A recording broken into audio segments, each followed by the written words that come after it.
kenneled. Altering the dogs in your kennel as soon as possible will benefit your staff, volunteers, and adopters, as well as the animals.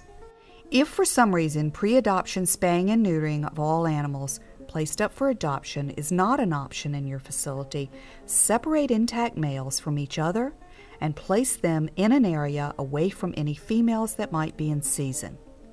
Neutering intact males is highly recommended as it will help reduce stress, anxiety, territorialism, including marking behavior, and other forms of aggression.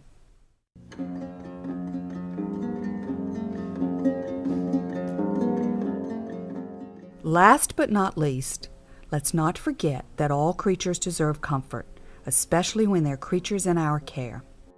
In addition to receiving basic medical care, such as vaccinations, routine deworming, and treatment for minor illnesses, dogs, like humans, are much happier and therefore behave better when provided with a few basic comforts.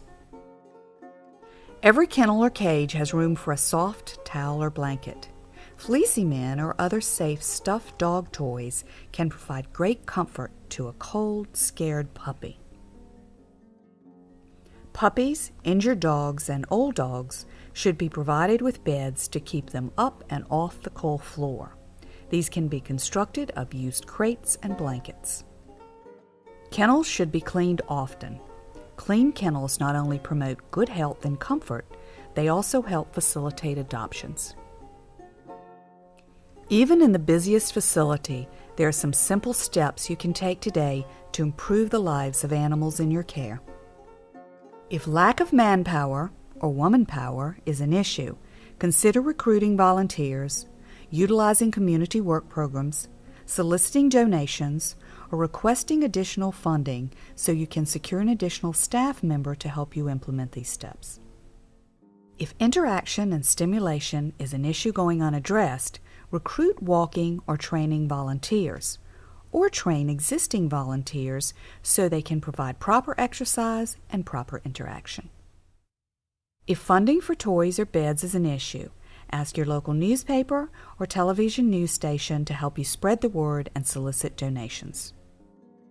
Also, hang flyers requesting particular toys or bedding at local pet shops and veterinarians' offices. There are many people out there who are willing to help if you will only ask. A word about euthanasia.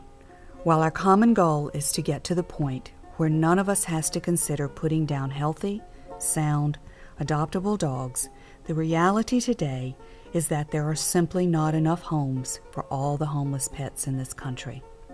And although we cannot always guarantee quantity of life, we can and should provide each animal in our care with a certain quality of life that we would want for our own pets.